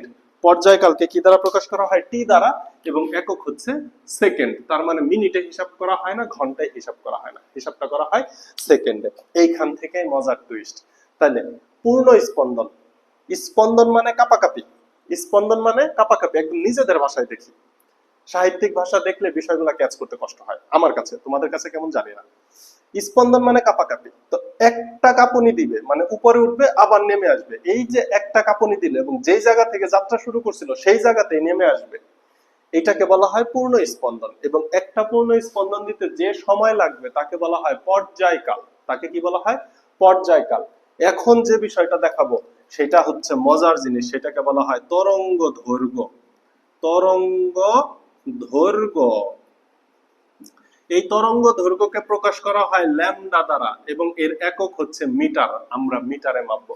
তরঙ্গ দৈর্ঘ্যটাকে তিন ভাবে ডিফাইন করা যায়। ফার্স্টে বুঝো, একটা পূর্ণ স্পন্দন দিতে যে সময় লাগবে সেই সময়ের মধ্যে তরঙ্গটা যেই দূরত্ব অতিক্রম করবে তাকে বলা হয় তরঙ্গ দৈর্ঘ্য। বুঝাইতে পারছি? তাহলে সহজ ভাষায় দেখো, একটা কণা উপরে উঠবে আবার নিচে আসবে, তার মানে কি একটা কাঁপুনি, উপরে উঠলো নিচে নামলো, একটা কাঁপুনি, যাকে বলতেছি পূর্ণ স্পন্দন। এই পূর্ণ স্পন্দন দিতে দিতে এই কণাটা একটা তরঙ্গ দিয়ে ফেলবে, এই যে এই পর্যন্ত একটা তরঙ্গ, যাকে আমরা প্রকাশ করতেছি ল্যামডা দ্বারা। অর্থাৎ একটা কাঁপুনি দিবে, একটা ঢেউ পূর্ণ হবে, একটা স্পন্দন দিবে, একটা ঢেউ পূর্ণ হবে।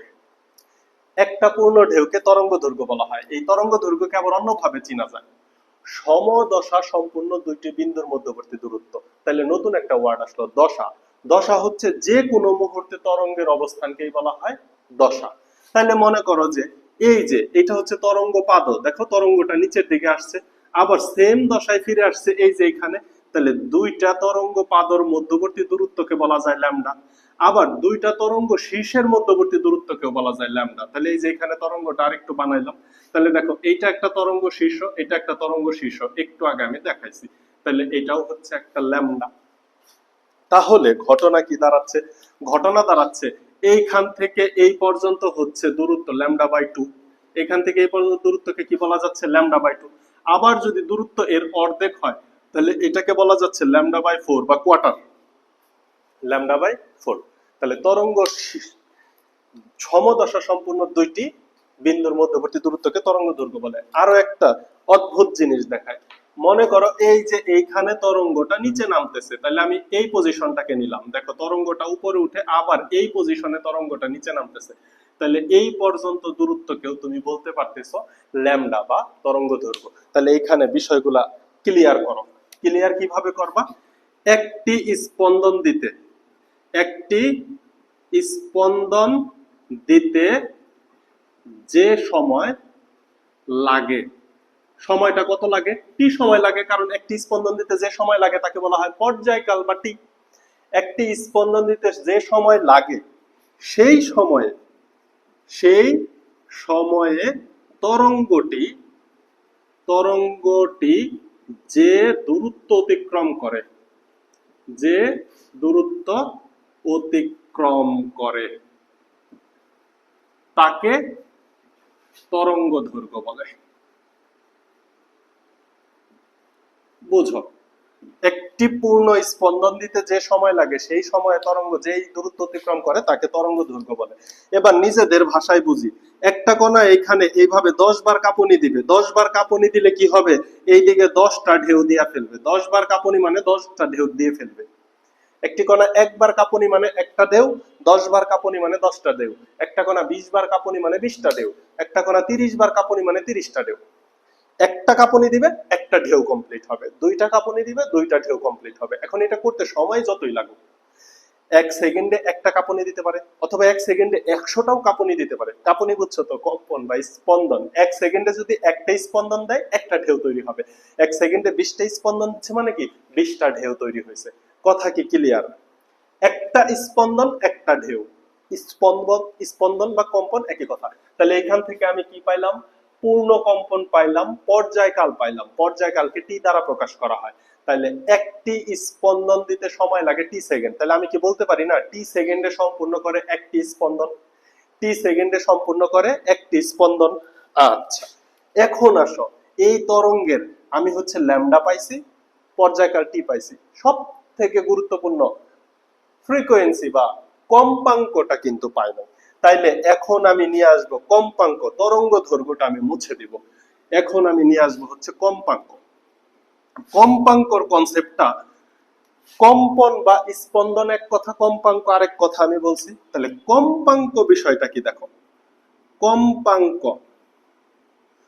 কম্পাঙ্ককে প্রকাশ করা হয় এফ দ্বারা, যার একক হচ্ছে হার্জ। এইবার খুব ঠান্ডা মাথায় শোনো কম্পাঙ্কটা কি। কোনো একটা কণা কাঁপতেছে, স্পন্দন দিতেছে, কোনো সমস্যা নাই, সে যত খুশি তত স্পন্দন দেখ, কোনো সমস্যা নাই, একটা কণা যত খুশি তত কাঁপুক, কোনো সমস্যা নাই। কিন্তু এই কাঁপাকাঁপিটাকে, এই স্পন্দনটাকে যখন তুমি টাইম লিমিট দিয়ে দিবা, তখনই হয়ে যাবে কম্পাঙ্ক। এই টাইমটা কত? 1 সেকেন্ড। টাইমটা কত? 1 সেকেন্ড। অর্থাৎ 1 সেকেন্ডে যতবার কাঁপবে সেটাকেই বলা হচ্ছে কম্পাঙ্ক। 1 সেকেন্ডে যতগুলা পূর্ণ স্পন্দন দিবে তাই হচ্ছে কম্পাঙ্ক। 1 সেকেন্ডে, টাইম কিন্তু বেঁধে দিছি, 1 সেকেন্ডে যতগুলো 1 সেকেন্ডে যতগুলো পূর্ণ স্পন্দন দিবে, পূর্ণ স্পন্দন দিবে তাই কম্পাঙ্ক। সহজ কথা, তাই কম্পাঙ্ক। 1 সেকেন্ডে যতগুলো পূর্ণ স্পন্দন দিবে তাই কম্পাঙ্ক। আচ্ছা, 1 সেকেন্ডে যদি একটা স্পন্দন দেয় তার মানে একটা ঢেউ। কথা কি বুঝাইতে পারছি? এখন এখান থেকে একটা বিষয় একটু বুঝাই। তুমি তো জানো মানুষের শ্রাব্যতা সীমা কত? 20 থেকে 20,000 হার্জ। 20 হার্জ মানে কি? 20 হার্জ মানে 1 সেকেন্ডে 20 বার কাঁপবে। 20 হার্জ, কারণ 1 সেকেন্ডে যতবার কাঁপে সেটাই কম্পাঙ্ক, কম্পাঙ্কের একক হার্জ। তাহলে 30 হার্জ মানে কি? 1 সেকেন্ডে 30 বার কাঁপবে, তার মানে কি? যেমন এমন করে 30টা স্পন্দন দিবে সেকেন্ডে। সেকেন্ডে যদি 30টা স্পন্দন দেয় সেটা কি খালি চোখে তুমি দেখতে পারবা? দেখতে পারবা না, কারণ আমরা কি 0.1 সেকেন্ড, 1 সেকেন্ডের 10 ভাগের 1 ভাগ সময়ের মধ্যে যদি কোনো কিছু আমাদের চোখের সামনে থেকে যায় আবার ফিরে আসে, তাহলে আমরা অনুমান করতে পারি না যে এটা সরানো হয়েছে, আমরা ভাবি ও চোখের সামনে আছে। তাইলে যেই শব্দটা আমরা শুনতে পাই সেটার মিনিমাম সীমা হচ্ছে 20 হার্জ। 20 হার্জ মানে কি? সেকেন্ডে 20 বার কাঁপতে হবে। সেকেন্ডে 10 বার পর্যন্ত কাঁপলেও আমাদের চোখ সেটাকে আলাদা করতে পারে না। তাহলে সেকেন্ডে 20 বার কাঁপলে সেটাকে আমাদের চোখ আলাদা করতে পারবে? এই জন্য যেই শব্দটা আমরা শুনি ওই শব্দের তরঙ্গ দৈর্ঘ্য আমরা দেখতে পাই না। কথা কি বুঝাইতে পারছি? তাহলে 20,000 হার্জ মানে কি? সেকেন্ডে 20,000 বার কাঁপতেছে, ভাবা যায়? সেকেন্ডে 20,000 বার কাঁপতেছে মানে 20,000টা ঢেউ দিতেছে 1 সেকেন্ডে, সেই শব্দ আমরা শুনতে পাই। এটা হচ্ছে সর্বোচ্চ সীমা। কথা কি বুঝাইতে পারলাম? তাহলে কম্পাঙ্ক মানে কি? কম্পাঙ্ক মানে 1 সেকেন্ডে যতবার স্পন্দন দিবে বা কম্পন দিবে। কম্পাঙ্ক মানে টাইম লিমিট। কম্পাঙ্ক মানে টাইম লিমিট। টাইম লিমিটটা কত? 1 সেকেন্ড। টাইম লিমিটটা কত? 1 সেকেন্ড। এই 1 সেকেন্ডের মধ্যে কাঁপাকাঁপিকেই বলা হবে কম্পাঙ্ক। যত খুশি তত কাঁপো, কিন্তু 1 সেকেন্ডে কাঁপো। 1 সেকেন্ডে কাঁপলে কম্পাঙ্ক। টাইম লিমিট না দিলে সেটাকে শুধু কম্পন বা স্পন্দন বলবা, সেটাকে আর কম্পাঙ্ক বলা যাবে না। এই কম্পাঙ্ককে এফ দ্বারা প্রকাশ করা হয়। এইবার আসো, কম্পাঙ্ক পর্যন্ত যেহেতু জেনে গেছি, তাইলে এবার আমরা সূত্রের প্রমাণগুলো দেখে আসি।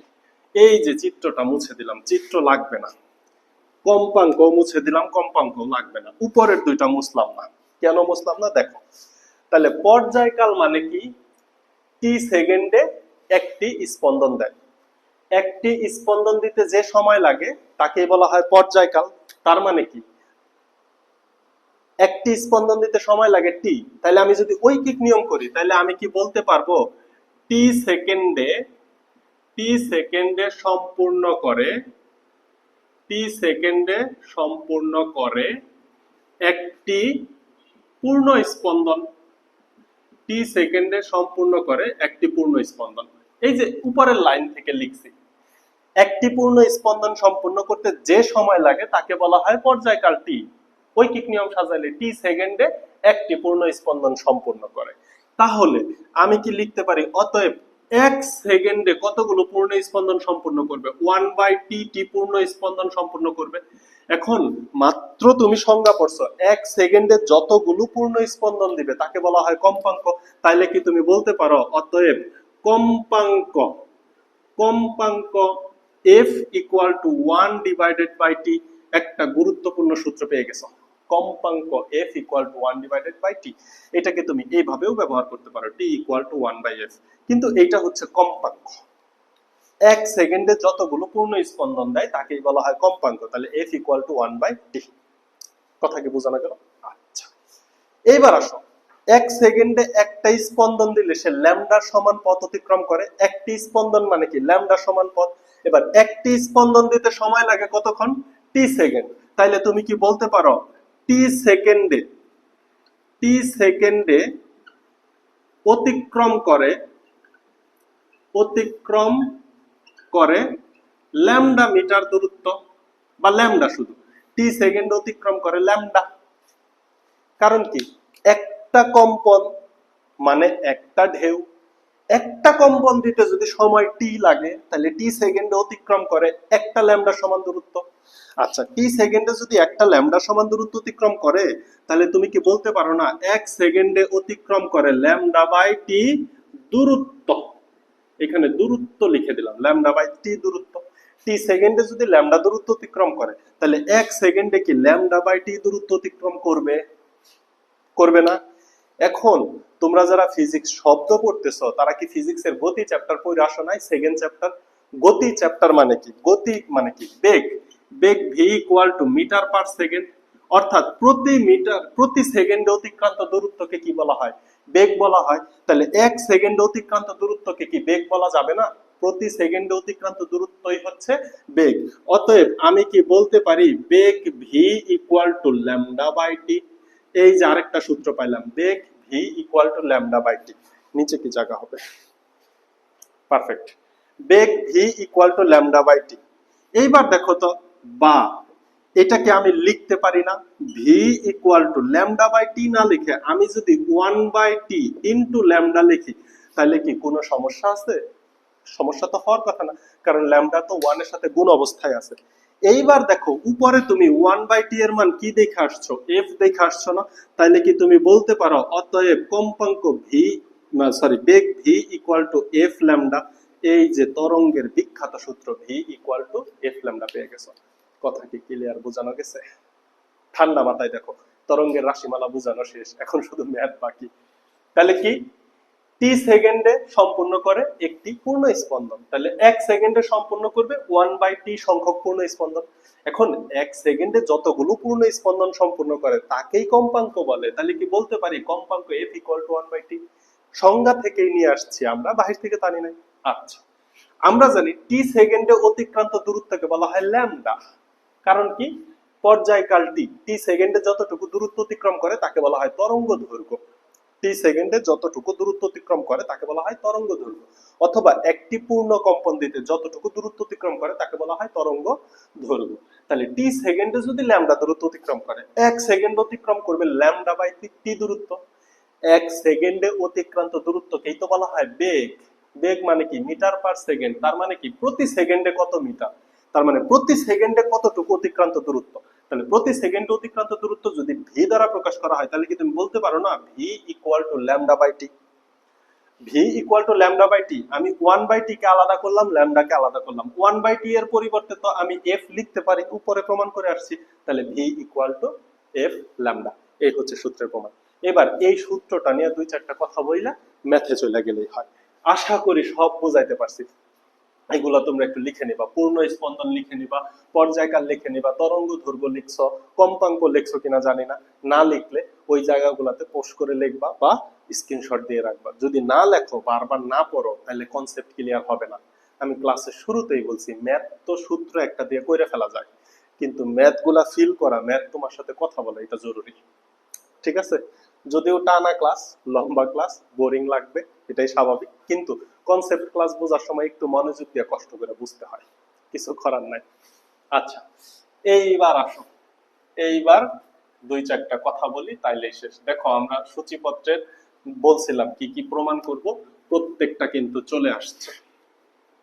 তরঙ্গ দৈর্ঘ্য, কম্পাঙ্ক সব চলে আসছে। তাহলে তুমি একটা জিনিস মনে রাখো, যদি লিখে থাকো লিখছো, নাহলে আবার লেখো। একটি পূর্ণ স্পন্দন দিতে সময় লাগে টি সেকেন্ড। একটি পূর্ণ স্পন্দনের মধ্যে একটা ঢেউ কমপ্লিট করে, অর্থাৎ একটা পূর্ণ স্পন্দন মানে একটা ঢেউ। তাহলে আমি যদি তোমাকে বলি, এই কথাটা যদি বলি যে কোনো একটা সৌরশলাকা বা কোনো একটা বস্তু বা কোনো একটা শব্দ, আমি মনে করো চিল্লাচ্ছি, আমি যে শব্দতে চিল্লাচ্ছি এটার কম্পাঙ্ক হচ্ছে মনে করো যে 300 হার্জ। তাহলে এই কথাটা দ্বারা কি বোঝাবে? কম্পাঙ্ক 300 হার্জ দ্বারা কি বোঝাবে? তার মানে এই কথাটার দ্বারা কি বোঝায়? এক সেকেন্ডে, এক সেকেন্ডে 300টি স্পন্দন বা কম্পন দেয়, স্পন্দন বা কম্পন দেয়। এক সেকেন্ডে 300টি স্পন্দন বা কম্পন দেয়, বা 300 বার কাঁপাকাঁপি করে, বা 300 বার। কাপাকাপি করে। কথাটা কেমন হয়ে যাচ্ছে না, কাপাকাপি। কিন্তু আমি অত শুদ্ধ ভাষায় কথা বলতে পারি না, সহজ ভাষায় আমার মনে থাকে। তাহলে 1 সেকেন্ডে 300টি কম্পন বা 300 বার কাপাকাপি করে, এটা বোঝায় হচ্ছে 300 হার্জ দ্বারা। শুধু তাই না, এটা তো একটা জিনিস। আর একটা জিনিস হচ্ছে 1 সেকেন্ডে সে 300টি ঢেউ দেয়। 1 সেকেন্ডে 300টি ঢেউ দেয়, এই জন্যই তার কম্পাঙ্ক 300 হার্জ। কারণ একবার কম্পন মানে একটা ঢেউ, তাইলে 300টি কম্পন মানে 300টি ঢেউ। 1 সেকেন্ডে 300টি ঢেউ দেয়। এখন 300টি ঢেউ দেয় বইলা যে সে 1 সেকেন্ডে 300 মিটার দূরত্ব অতিক্রম করবে, এটা নেসেসারি না। ওকে, এবার আসো, তরঙ্গের রাশিমালা গেল, এবার সূত্রটা নিয়ে একটু কথাবার্তা বললে কাজটা শেষ হয়ে যাবে। ওকে, তাহলে সূত্র কি ছিল? সূত্রটা এরকম ছিল, সূত্র V equal to F lambda. এইখান থেকে দেখো তো, আচ্ছা সোজা করে লিখি, সরি। সূত্রটা কি ছিল? সূত্রটা হচ্ছে V equal to F lambda. এইখান থেকে দেখো ভি সমানুপাতিক এফ, যদি গুণ অবস্থায় থাকে সমান সমানে, তাহলে তোমরা জানো এটাকে বলা হয় সমানুপাতিক। আর ভাগ অবস্থায় থাকলে ব্যস্তানুপাতিক। সমানুপাতিক মানে কি, একটা বাড়লে আরেকটা বাড়ে, এফ বাড়লে বেগ বাড়বে, আবার বেগ বাড়লে কম্পাঙ্ক বাড়বে, সহজ কথা। তার মানে যার কম্পাঙ্ক যত বেশি তার বেগ তত বেশি। তার মানে 300 হার্জের শব্দটার বেগ যা হবে, 400 হার্জের বেগ অবশ্যই বেশি হবে। এটার বেগ কি হবে? বেশি হবে। বেগ বেশি হবে, কারণ তুমি দেখতেছো কম্পাঙ্ক বাড়া মানেই বেগ বৃদ্ধি পাওয়া। আবার যার বেগ বেশি তার কম্পাঙ্কও বেশি, সহজ কথা। আবার বেগের সাথে ল্যামডার সম্পর্কটা কেমন? তাহলে দেখো তো, ভি সমানুপাতিক ল্যামডা।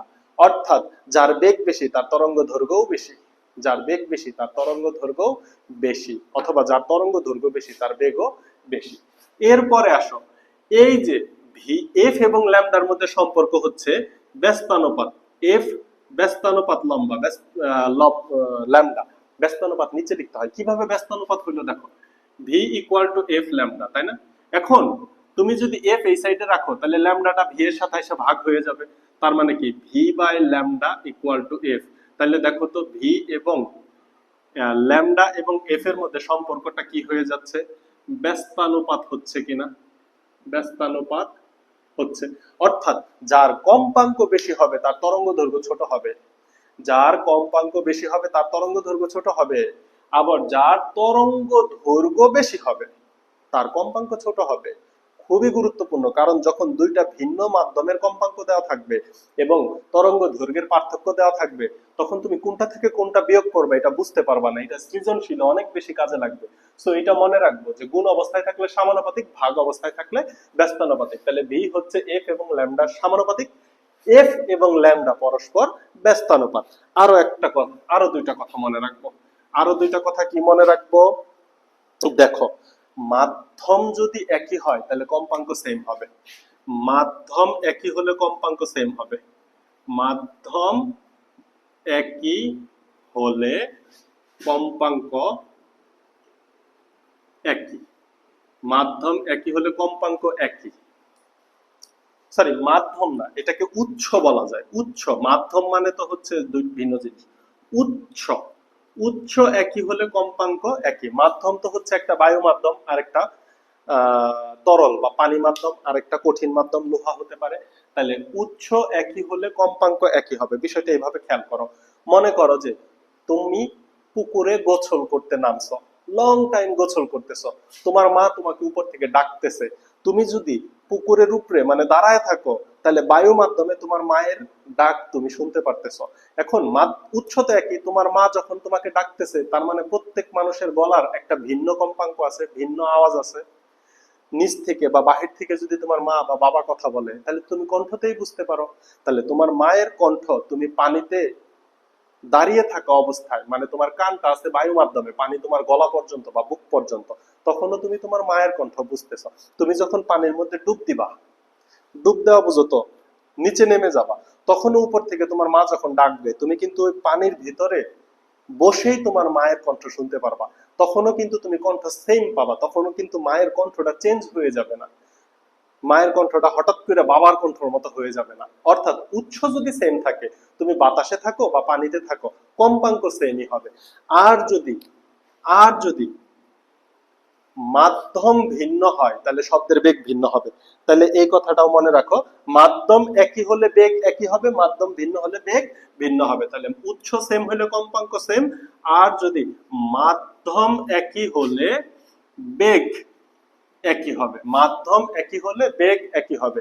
গুরুত্বপূর্ণ নোট লিখে রাখো, মাধ্যম একই হলে বেগ একই হবে। বিষয়টা এইভাবে আরেকটু দেখায়।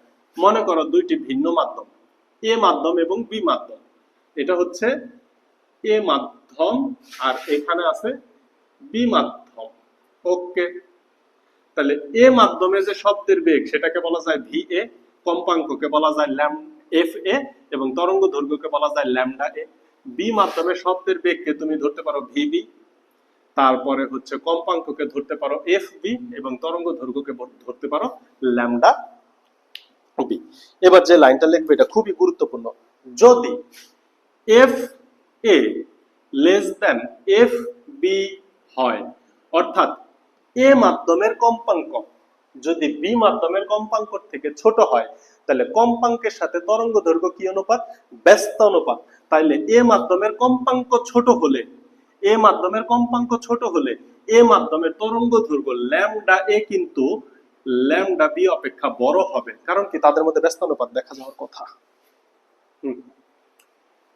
তাহলে এ মাধ্যম ল্যামডা এ কিন্তু অবশ্যই ল্যামডা বি থেকে বড় হবে। কারণ কি?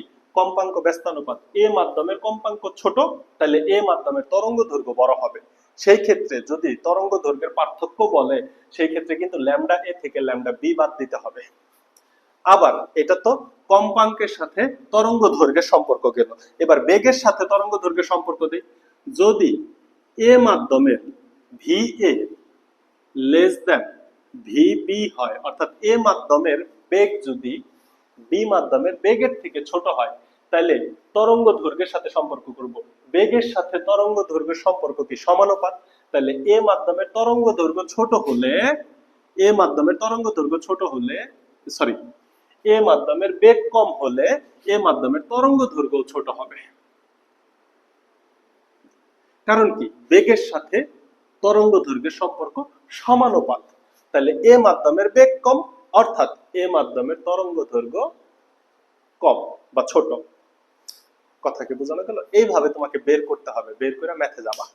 সো এই পর্যন্ত কথা শেষ। আর আরেকটা কথা, শব্দ সবসময় সমবেগে চলে। সো শব্দের ক্ষেত্রে এস ইকুয়াল টু ভিটি, এই এস এর পরিবর্তে অনেকেই ডি ইকুয়াল টু ভিটি ব্যবহার করে, অনেকেই এক্স ইকুয়াল টু ভিটি ব্যবহার করে। সো আমরা ডিটাই বেশি ব্যবহার করব। কথা কি বোঝাতে পারছি? ডি মানে ডিস্টেন্স, আমরা ডিস্টেন্সটা বেশি ব্যবহার করব, ডি ইকুয়াল টু ভিটি।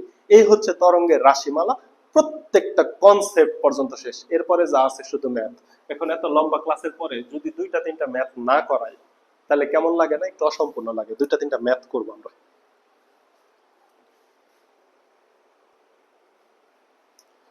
দেখো শব্দের ম্যাথ কত মজার মজার, এবং ম্যাথ গুলা খুবই সহজ সহজ ম্যাথ। শব্দের চ্যাপ্টারটাই সহজ, জাস্ট ওই বেসিক গুলা একটু ভালো করে বুঝতে হয়, যাতে তোমার ইন্টারে গেলেও বেসিকটা ক্লিয়ার থাকে। ওকে, দেখো কোশ্চেন কি বলছে। কোন তরঙ্গের কম্পাঙ্ক 200 হার্টজ, তার মানে কি? F equal two 200 hertz. ওই তরঙ্গটি 500টি পূর্ণ স্পন্দন দিতে কত সময় লাগবে? আচ্ছা, এখন তোমার এইখান থেকে কথা বুঝতে হবে। 200 হার্টজ কম্পাঙ্ক মানে কি? 1 সেকেন্ডে 200টি পূর্ণ স্পন্দন দেয়। 1 সেকেন্ডে 200টি পূর্ণ স্পন্দন দেয়। এখন এটাকে ঐকিক নিয়মে সাজাবো। আমার কাছে কি চাইছে? কত সময় লাগবে। ঐকিক নিয়মে যেটা চাই সেটাকে ডানে রাখতে হয়। তাইলে দেখো ঐকিক নিয়মে কিভাবে সাজায়। 200টি পূর্ণ স্পন্দন দিতে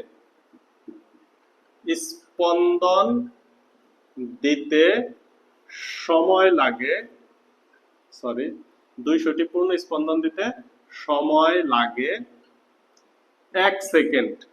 200টি পূর্ণ স্পন্দন দিতে সময় লাগে 1 সেকেন্ড। কারণ কি? আমরা জানি 1 সেকেন্ডে যতগুলো পূর্ণ স্পন্দন দেয় সেটাই কম্পাঙ্ক। অতএব এবার খালি ঐকিক নিয়ম করো। একটি পূর্ণ স্পন্দন দিতে সময় লাগবে 1/200 সেকেন্ড। অতএব 500টি পূর্ণ স্পন্দন দিতে সময় লাগবে 1 × 500 ডিভাইডেড বাই 200 সেকেন্ড। এটাকে যদি ভাগ করো 0 0 0 0 কাটো, 2 দ্বারা 5 কে কাটলে 2.5 সেকেন্ড। এটাই অ্যান্সার। এইটুকুই। চলো নেক্সট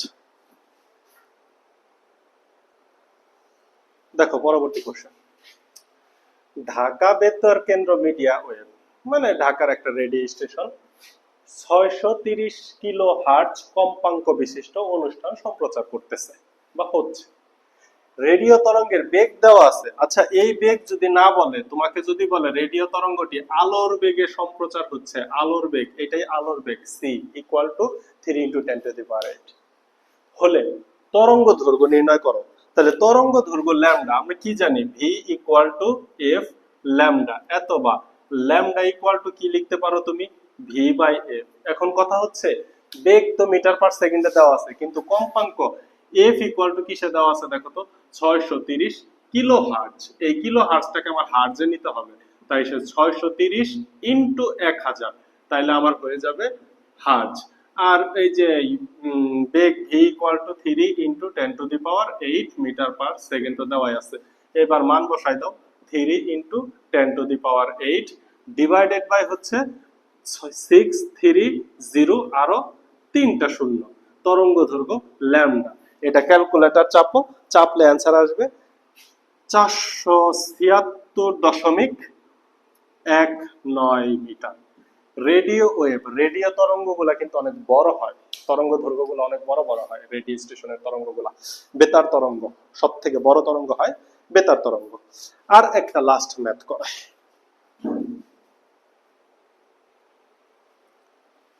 কোশ্চেন দেখো, মজার কোশ্চেন। আজকের চ্যাপ্টারের এই পর্যন্ত আলোচনার এই কোশ্চেনগুলোই চূড়ান্ত কোশ্চেন। নেক্সট ডেতে এই কোশ্চেনগুলোকে গুছিয়ে বোর্ড এবং টেস্ট পেপারের যতগুলো আছে, যত টাইপ আছে, আমি গুছিয়ে করে দেওয়ার চেষ্টা করব পরবর্তী ক্লাসটাতে। ম্যাথের উপরেই হবে পরবর্তী ক্লাসটা। দেখো, পানিতে সৃষ্ট একটি শব্দের, এই যে একটি শব্দ কথাটার মধ্যে একটু বক্স করে রাখো। একটি শব্দ মানে কি, শব্দ একই, উৎস একই, একটি শব্দ, তাহলে কম্পাঙ্কও একই হবে। মাধ্যম দুইটা, পানি এবং বাতাস, ফার্স্টেই যেহেতু বোঝা যাচ্ছে মাধ্যম দুইটা, একটা শব্দ, তাহলে কম্পাঙ্ক সেম হবে। পানিতে সৃষ্ট একটি শব্দের তরঙ্গ দৈর্ঘ্য এত, তরঙ্গ দৈর্ঘ্য দেওয়া আছে। যদি বায়ুতে ও পানিতে শব্দটির বেগ যথাক্রমে 330 মিটার পার সেকেন্ড ও 1425 মিটার পার সেকেন্ড হয়, তবে বায়ুতে এর কম্পাঙ্ক তরঙ্গ দৈর্ঘ্য নির্ণয় করতে করো।